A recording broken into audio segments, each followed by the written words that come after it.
유한한 인생에게 주시는 영원한 초대장 지금이라는 제목으로 함께 은혜를 받으려고 합니다. 얼마 전에 식사 때가 돼서 아내가 묻는 거예요. 혹시 생각나는 찌개나 국 종류 있어요? 묻더라고요. 그래서 날이 좀 쌀쌀해지고 해서 계란국이 좀 좋을 것 같은데 라고 했더니 막 주방에서 준비를 하더라고요. 그래서 제가 이제 주방에 이렇게 딱 갔더니 멸치를 손질하고 멸치에 막 물을 끓이는 거예요. 저는 그때 처음 알았습니다.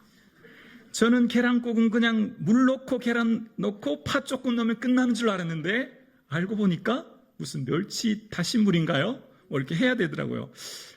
권사님들이야 다 아는 상식이지만 우리 남자 성도님들 알고 계셨습니까? 알면 새롭게 보입니다. 알면 수고가 보이고 사랑이 보이죠. 오늘 이렇게 예루살렘 찬양대 한번 찬양하기 위해서 얼마나 수고했는지 알면 더 은혜가 됩니다. 예배 전, 후, 또 곡을 준비하기 위해 지휘자님과 총무님 얼마나 고심했겠습니까? 또 한 번의 예배를 드리기 위해 주방에서 식사하시는 우리 식당 운영부 권사님들 매번마다 무슨 메뉴 준비해야 되나 아마 고민이 많으실 거예요. 교사로 수고하시는 우리 교사분들, 또 안내로, 또 차량 봉사로 많은 수고하는 분들이 계시는데요. 또 함께 이 자리에서 예배 드리시기 위해서 멀리서 대중교통으로 또 손수 운전해서 오시는 성도님들 얼마나 힘드시고 수고가 많으십니까? 알면 새롭게 보이지요. 그래서 쉬운 게 없다는 걸 알게 되어집니다. 당연한 게 없다는 걸 알게 되어지지요. 오늘 예수님께서 저와 여러분에게 귀한 선물을 주셨습니다. 바로 시간이라고 하는 선물입니다. 지금이라고 하는 선물입니다. 그런데 이 시간이란 건요, 알고 보면 더 귀하다는 것을 알게 되어집니다. 예수님이 주신 이 시간, 다른 말로 말하면 생명이라고 할 수 있죠. 시간의 다른 말은 생명 아니겠습니까? 우리에게 주신 시간, 즉 생명을 위해 예수님의 사랑을 알게 되어지고 그 사랑을 통해서 시간을 새롭게 바라보게 되어집니다. 시간이라고 얘기할 때 크게 두 가지 의미로 시간을 살펴볼 수 있는데요. 일반적으로 연대기적 시간입니다. 그러니까 물리적으로 흘러가는 시간이죠.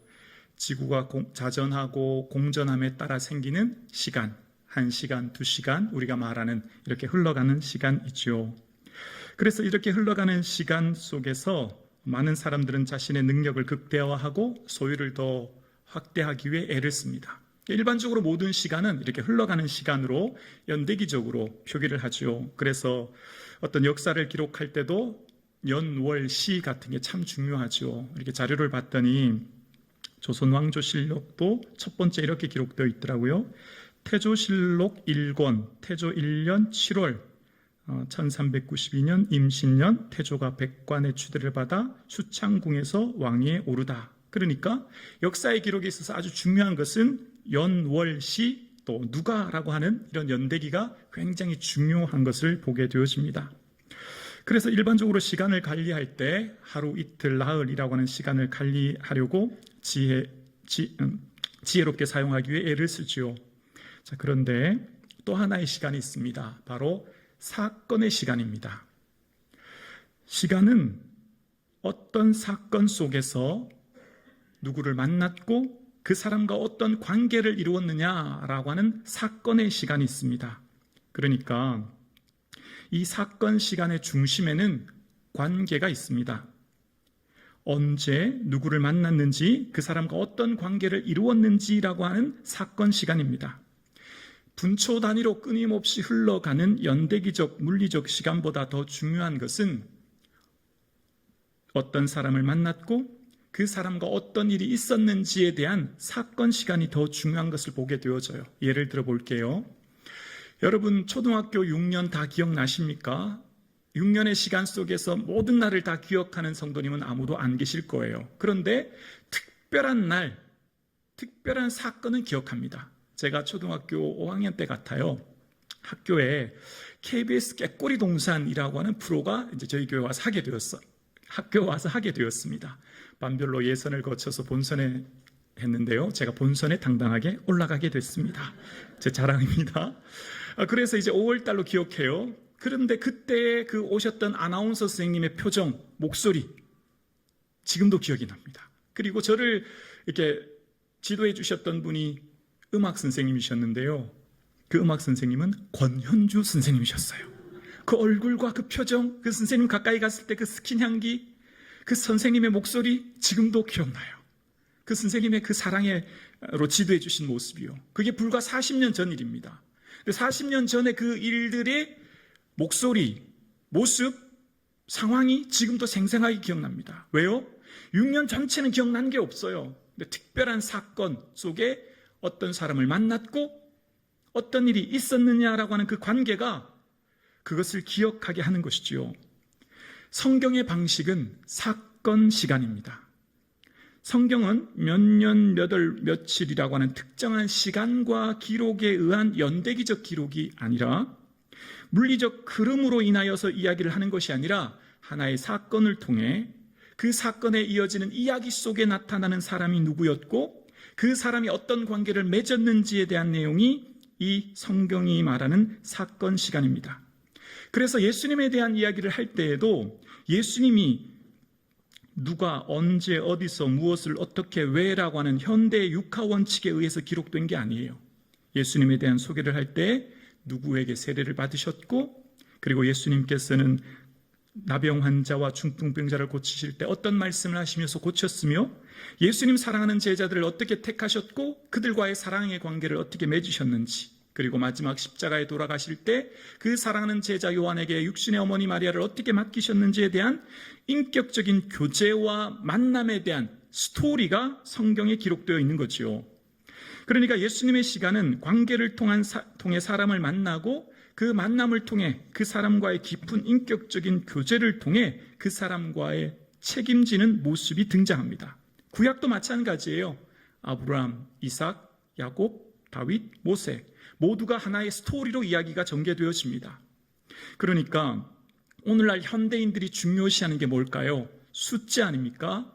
어떤 사람을 소개할 때 그 사람의 직업의 위치가 어떠한지, 몇 평 아파트에 사는지, 차는 얼마나 큰 차를 타는지, 현금 보유액이 얼마인지, 외국 여행은 몇 번을 갔다 왔는지라고 하는 어떤 보여지는 숫자가 굉장히 중요한 시대가 되었지요. 그러나 성경은 숫자로 사람을 저울질하지 않습니다. 숫자가 아닌 한 사람의 이야기로 그 사람을 소개합니다. 다윗에 대한 얘기를 할 때도 다윗이 한날의 왕이지 않습니까? 그러면 다윗이 속한 그 통일 왕국의 이스라엘의 영토가 면적이 얼마인지, 국민의 숫자가 몇 명인지, 군사의 숫자가 몇 명이며 무기는 얼마나 되는지에 대한 숫자에 대한 기록은 나와 있지 않아요. 오히려 다윗이 인구조사를 하며 숫자를 세려고 하다가 오히려 하나님의 진노와의 징계를 받게 되었습니다. 왜일까요? 모든 소유의 주인은 하나님이시며 우리는 청지기일 뿐이거든요. 우리는 임대에서 살아가는 사람이거든요. 그래서 다윗에 대한 이야기를 할 때 스토리 중심으로 이야기가 전개되어집니다. 10대 골리앗을 만났고 광야의 시간을 어떻게 보냈으며 그가 어떻게 믿음으로 살아갔는지에 대한 스토리, 이야기가 기록되어 있습니다. 우리 모두는 하나님 앞에 각자의 이야기를 써내려가고 있습니다. 저와 여러분 모두는 각자의 이야기를 각자의 색깔과 삶의 자리에서 쓰고 있는 거예요.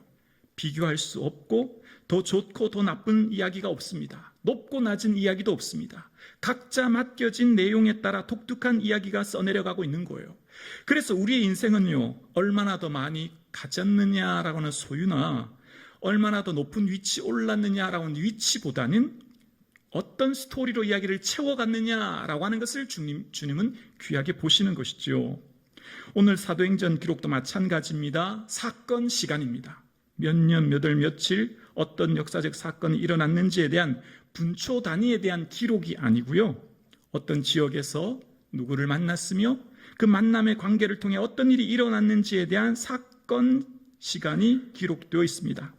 하나님의 역사는 시간을 통해 흘러가는 영대기적, 물리적 시간보다는 그 시간 속에 그 어떤 사람과 관계를 맺었고 그 관계를 통하여서 어떤 선한 영향력을 드러냈는지에 대한 이야기를 주님은 보고 계신 거예요.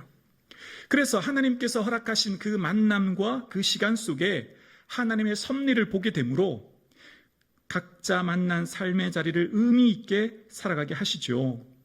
사도행전의 사도 바울이요, 1차, 2차, 3차 세 번의 전도행 하잖아요. 몇 년, 몇월, 몇일, 기한 이런 거 이야기하지 않지 않습니까? 어떤 장소에 누구를 만났고 무슨 일이 있었는지에 대한 관계 중심의 서술이 되어 있지요. 바울의 생애 스토리도 마찬가지입니다. 바울이 다메섹에서 어떻게 예수님을 만났고 그 후에 살아가는 삶의 이야기가 무엇인지를 이야기합니다. 때와 기한보다 중요한 것은 그 사람의 이야기가 중요한 것을 보게 되어집니다. 그래서 사도 바울의 사역의 중요한 것은요, 만나는 모든 사람들이 우연히 어쩌다가 그냥 스쳐 지나가는 사람은 아무도 없습니다. 1차적인 만남으로 그냥 지나가는 사람은 아무도 없어요. 모두가 다 하나님의 예비하신 섭리 가운데 만나는 사람이기 때문에 한 사람 한 사람 만남을 소중히 여깁니다. 그 만남을 통해 하나님께서 계획하신 일들이 있음을 보기 때문이에요. 주어진 시간 속에서 대충 만나고 헤어지는 별 대수롭지 않은 사람은 아무도 없습니다. 설령 자신을 괴롭히고 모함하고 어렵게 하는 사람이 있을지라도 그 사람을 향해 최대의 인격적으로 예우하며 관계를 이어가기 위해 애를 씁니다. 왜일까요? 하나님의 특별한 섭리를 보기 때문입니다. 그래서 바울에게 있어서 중요한 것은요, 현재입니다. 지금입니다. 지금 여기에서 삶이 그에는 하나님 허락하신 최고의 선물이며 시간인 것을 고백하게 되어집니다. 내일은 나의 시간이 아니지요. 하나님 허락하셔야만 가능하지 않습니까? 그래서 주어진 현재의 시간을 최선을 다해 선용하고 주님께서 맡겨주신 이 현재, 지금을 하나님의 기뻐하신 뜻을 위해 애를 쓰게 되어집니다. 오늘 본문의 내용, 분노한 군중들이 예루살렘에서 소란을 일으켰지 않습니까?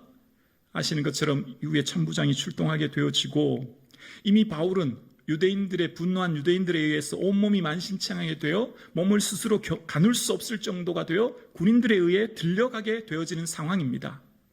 자, 그 상황을 이야기합니다. 자, 그러면서 오늘 본문 37절의 이야기입니다. 37절이요. 바울을 데리고 영내로 들어가려 할 그때에, 자, 지금 이 그때가 언제냐면 바울이 몸을 제대로 가눌 수 없을 정도의 폭행과 모함을 당한 상태로 실신할 정도의 상황이에요. 자, 그러면 내 인생 왜 이렇게 힘든가? 내가 주를 위해 살았는데 나는 왜 이렇게 어렵게 하시는가? 라고 하는 원망의 마음이 들거나 이젠 좀 쉬어야 되겠다. 나도 내 할 일 다 했다라고 생각하지 않을까요? 여러분 같으면 어떻게 하겠습니까? 그런데 자, 온몸이 고통스러운 바로 그때에 바울은 그 찰나의 시간을 붙잡습니다. 그 순간을 부여잡고 천부장에게 이야기를 하는 거예요. 내가 당신에게 말할 수 있느냐? 라고 할 때 천부장이 말하지요. 내가 어떻게 헬라 말을 하냐? 라고 함으로 이제 이야기가 시작되는 겁니다. 온몸이 피투성이가 되어 고통스러운 그 순간 바울이 그 짧은 찰나의 순간을 붙잡고 지금 여기에서 이 기회를 놓치면 다시는 내가 나를 고통스럽게 하는 사람일지라도 그들에게 예수 그리스도를 전할 수 없겠다라고 하는 생각을 했던 거죠. 그러니까 오늘 그때라고 하는 그 순간 바울이 천부장에게 말을 하지 않았다면 사도행전 전체 28장 중에서 이후 사도행전 22장은 등장하지 않았을 것입니다. 그때라고 하는 짧은 순간을 붙잡았고 그 순간을 부여잡고 천부장에게 말을 했을 때 오늘 이후에 일어나는 사도행전 22장에 예수 그리스도에 대한 소개와 간증이 기록되는 거예요. 누구에게요? 바울을 모함하고 바울을 향해 폭행하고 바울을 향해 고통스럽게 하는 그 사람들에게, 비록 나를 고통스럽게 하는 그 사람일지라도 그들에게 복음을 전하기 위해 애를 쓰는 거죠. 만약 그가 지금 내 몸은 너무나 힘들고 어려우니 다음 기회에 해야 되겠다, 그 일을 다음 기회로 미뤘다면 이후에 사도행전 22장은 아마 기록되지 않았을 것입니다. 그러나 비록 온몸이 힘들고 어렵지만 그 순간, 그때의 그 순간을 부여잡기에 바로 복음을 전할 수 있게 되었고 그것이 오늘 이후에 사도행전 22장이 기록된 것이지요. 여기에서 바울의 시간관을 알 수 있습니다. 바울의 인생의 시간은 바로 이 순간 현재를 살아갑니다. 주어진 현재의 시간을 최대한 활용하고 지금 이 시간이 하나님 내게 허락하신 최고의 시간임을 알고 살아가는 것이지요. 인생의 모든 생각이 오직 예수 그리스도에게 집중되어서 주님의 섭리 안에 있음을 고백하며 백발이 되어 주님이 깊게 파인 바울, 온몸은 통증과 고통으로 힘들어하고 있는 바울이 오늘 본문 1절에 이런 말을 합니다. 부형들아, 내가 지금 여러분 앞에서 변명하는 말을 들으라. 지금 여러분 앞에 말한다는 것입니다. 사도 바울에게 있어서 언제나 때를 얻든지 못 얻든지 주를 위해 살아가고자 하는 지금 현재의 시간이 너무나 중요했습니다. 하나님 허락하신 선물의 시간이 바로 지금이었거든요. 그래서 바울은 항상 이렇게 고백합니다. 보라, 지금이 은혜 받을 만한 때요, 보라, 지금이 구원의 날이라고요. 지금이 바로 하나님 허락하신 최고의 은혜의 때이고요, 지금이 주님께서 우리를 위해 영생을 예비하신 은혜의 시간임을 고백하는 겁니다. 사도 바울의 삶에 언제나 그의 삶은 현재를 이야기합니다. 여러분 아시죠? 이후에 바울이 로마로 가게 되어지고 로마 감옥에 갇히게 되어집니다. 나이 많은 고령의 바울, 이제 어쩌면 인생의 희망이 사라지는 것 같고 인생의 모든 것이 끝난 것 같은 그 순간에 바울이 빌립보서 1장 20절에 이런 말을 합니다. 나의 달려갈 길, 나의 간절한 기대와 소망을 따라 아무 일에든지 부끄럽지 아니하고 오직 지금도 전과 같이 온전히 담대하여 살든지 죽든지 내 몸에서 그리스도가 존귀되게 하려 하나니. 지금도 전과 같이 담대하여라고 이야기합니다. 지금도 어디에요? 고령의 바울, 아무 희망도 없을 것 같은 감옥에서 그는 지금도라고 이야기합니다. 과거에 일어났던 다메섹 도상에서의 영광, 유두고를 살리고 삼층천 체험을 하고 손수건으로 병자를 고쳤던 영광에 도취되어 그 영광 속에서 현재를 간증하는 인생이 아니고요, 미래 앞으로 닥쳐질 두려움과 불안 속에 현재를 낙심하며 사는 게 아니라 지금 현재 하나님 허락하신 최고의 시간을 위해 분투하며 살아가겠다라고 하는 것이 바울의 고백입니다. 그래서 바울의 믿음은요, 언제나 현재형이에요. 현재형. 과거의 영광을 말하지 않아요. 과거에 어떤 일이 있었다라고 소개하며 다니는 게 아니라 지금 현재 이곳에서 주신 은혜를 이야기합니다. 오늘 함께 예배드리시는 우리 성북중앙 가족 여러분, 지금 현재 우리에게 주신 주의 은혜의 일을 인하여 고백하며 감사하며 살 수 있기를 주의 이름으로 축원합니다. 성도에게 있어서 가장 소중한 선물은 바로 지금입니다. 지금이 아니면 결코 할 수 없습니다. 소중한 일을 그래서 지금 먼저 해야 합니다. 우리에게 주신 인생의 100년은 항상 현재인 것이죠. 과거의 기억 속의 현재, 미래의 기대 속의 현재를 우리는 매 순간 살고 있습니다. 그래서 우리 모두에게 주신 최고의 선물은 지금 이 순간이에요. 그래서 일할 수 없는 밤이 곧 오기에 우리는 이 기회를 붙잡아야 합니다. 바울은 현재 만난 사람에게 인격적인 관계를 맺고 살아가기 위해 애를 씁니다. 사람을 외모나 숫자, 외형으로 평가하지 않습니다. 매 순간 주어진 현재 만나는 사람, 스쳐 지나가는 작은 옷깃에도 소중히 여기고 1분 1초의 작은 주어진 시간 속에서 어떻게 하든 최선의 삶을 살아갑니다. 특별한 때, 특별한 사람, 특별한 장소만을 소중하다고 생각하지 않아요. 일상의 모든 순간 주어진 일들이 소중해요. 그래서 헛되이 시간을 낭비하지 않습니다. 매 순간마다 주님께서 허락한 시간임을 보기 때문입니다. 비록 나를 좀 아프게 하는 사람일지라도, 비난하고 모함하는 사람일지라도 그들에게 인격적인 교제를 위해 애를 쓰죠. 비록 고통의 순간일지라도 이 고통이 그냥 빨리 지나갔으면 좋겠다라고 하는 헛된 시간으로 생각하지 않고 주어진 그 시간 속에 하나님이 일하시는 일들을 바라보는 겁니다. 연대기적 시간을 살아가는 사람은 소유를 확대하여 능력을 증진하는 삶을 위해 숫자를 위해 애를 쓰지요. 그러나 사건 시간을 살아가는 성도는 매 순간마다 만남을 소중히 여기고 그 만남 속에 인격적인 관계를 이루며 그 관계 속에 그리스도의 선한 영향력을 드러내기 위해 애를 쓰죠. 왜일까요? 정직이 의식이 있기 때문이에요. 모든 주인이 주께로부터 받은 것임을 알기 때문입니다. 생명도 재산도 모든 것도 주님께 잠시 받아 임대하여 사용하는 정직임을 알기 때문에 결국 우리의 삶은 하나님 앞에서 스토리로, 이야기로 고백될 수밖에 없음을 알기 때문이죠. 하나님께서 우리에게 주신 시간들 속에 어떻게 이웃들과 관계를 맺으며 내가 어떠한 희생과 헌신으로 주님 앞에 살아가고 있는지를 계수할 수 있는 지혜가 저와 여러분에게 있을 수 있기를 주님의 이름으로 축복합니다. 지금 만난 사람도 하나님이 예비하신 사람임을 믿고 그저 스쳐 지나가는 사람이 아니라 한 사람 한 사람 소중히 여기며 그 사람과의 인격적인 교제를 통하여 주님의 선한 영향력을 드러내기 위해 어떠한 대가를 치르더라도 살아갈 수 있는 용기가 저와 여러분의 삶 가운데 있기를 주님의 이름으로 축원합니다.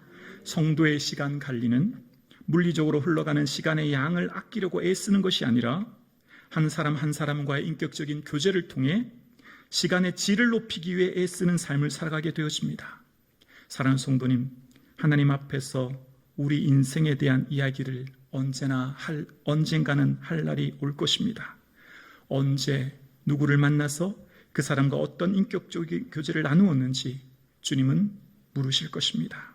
바로 그때 주님 앞에 자랑할 것이 풍성한 저와 여러분 되기를 주님의 이름으로 축복합니다.